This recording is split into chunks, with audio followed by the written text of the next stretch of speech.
I'm Chief Simon Fobister, Sturgeon Clan of Grassy Narrows, and we have 800 members that don't have access to safe drinking water. Yeah, the water treatment plant was built approximately 20 years ago, and there was some deficiencies in how it was built, designed, and so as time went on, became very clear that the water was not safe to drink, and it was only about maybe a year or so ago that a federal agency declared that the community should be put on the boil water advisory, and but they qualified it saying it may not be safe to drink, so they weren't absolutely sure that the water was not safe to drink. But what the Department of Aboriginal Affairs Canada did was they because of a declaration of emergency, they decided to use emergency funds to deliver bottled water to the community.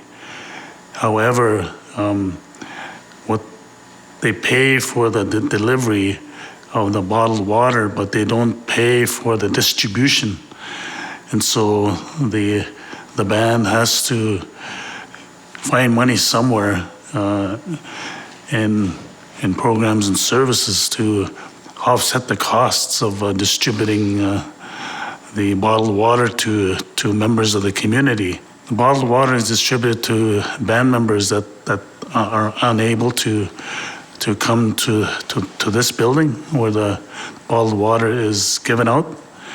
So those ones that are unable to come here, they're delivered right to their door. When the settlers came in to this area, even prior to that, our waters were crystal clear, and the settlers wanted to harness our rivers for hydroelectricity, and then when they did that, they changed the water levels, and the turbidity and the quality of water just went bad.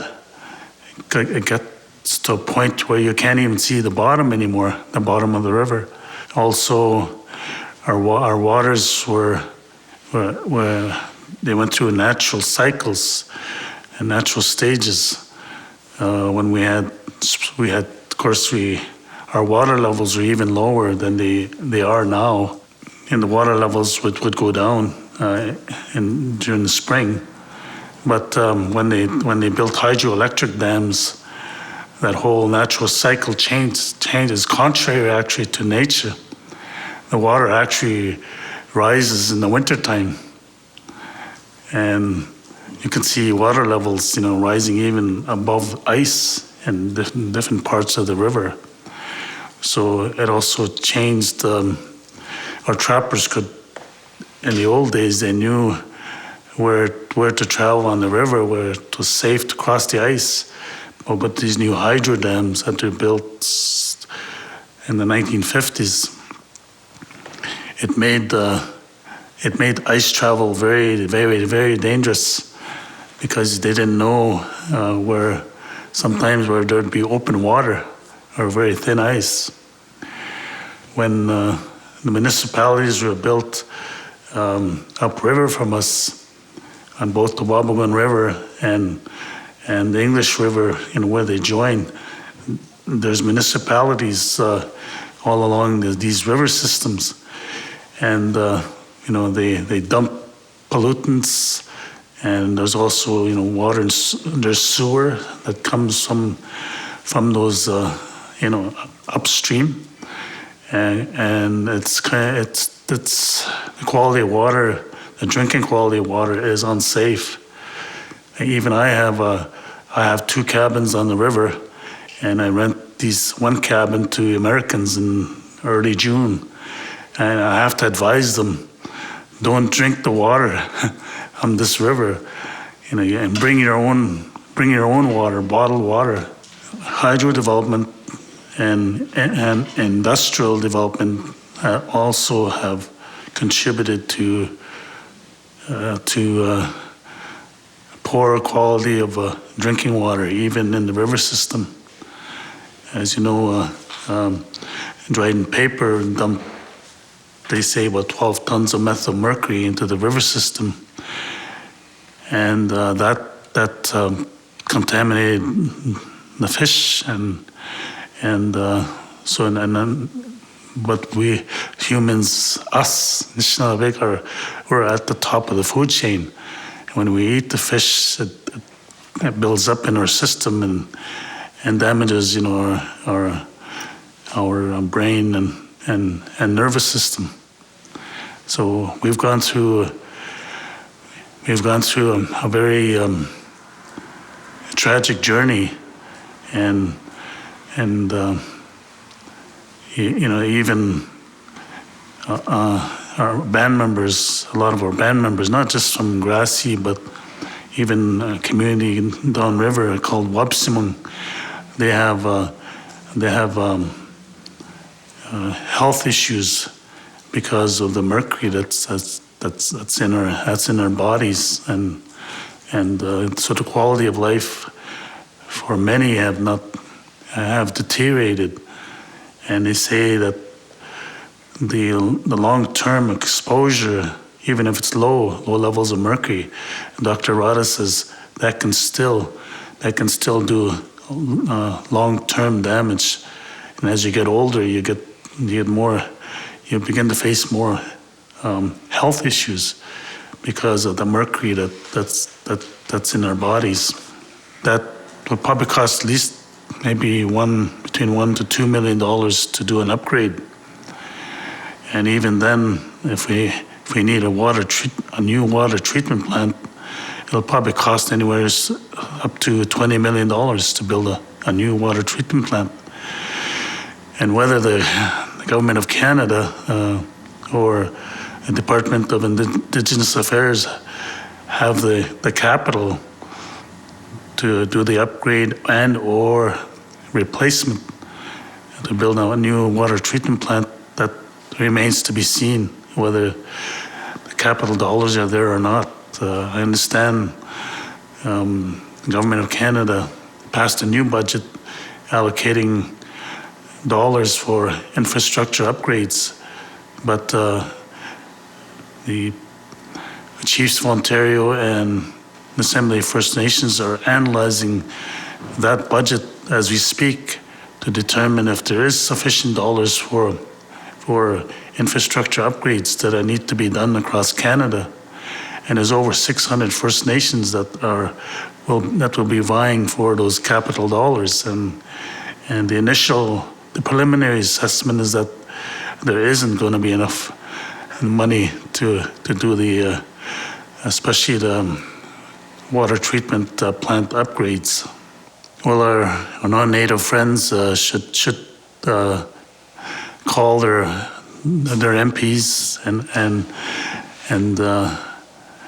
inquire with them as to why there wasn't enough money allocated to do all the infrastructure upgrades that need to be done across Canada, especially to the water treatment plants. And if we need their support, we would like to reach out to them and get their support. And however, which way we decide to determine how we need that support. I know the Assembly of First Nations and the Chiefs of Ontario and the Grand Council Treaty Number 3 will no doubt work out a position shortly, and will reach out for political support from our non-native friends. Yeah, it's overwhelming, the situation we're in now. There is we set up a table called the Mercury Working Group, and Judy De Silva is heading that Mercury Working Group, and they're trying to find solutions, because the mercury sludge is still in the river system and has not been cleaned, and hasn't. There was a study that was done years ago,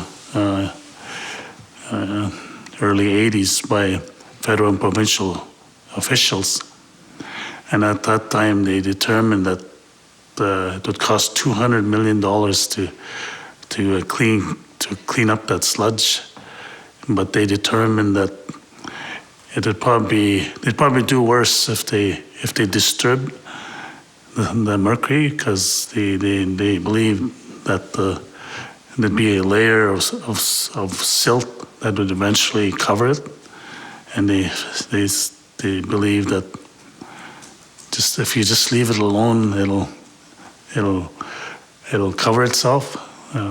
But that hasn't happened it's been 30 years now that it's actually been contrary to their belief.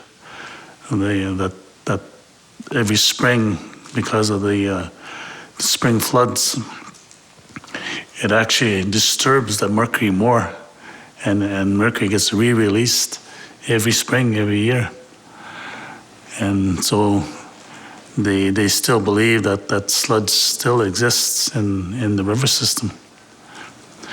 What they did in Japan was they encased that mercury sludge with concrete, and when we went to Japan, we learned that they opened commercial fishing again. At least, with industry and government, they paid to encase that mercury sludge with concrete. And as a matter of fact, there's even plants and industry on top of this gigantic concrete slab. But the province of Ontario is unwilling to clean up the mercury that's in the river system. And I just don't understand why they don't. Got a lot of work to do, political work. So I hope we do find champions, in this new government.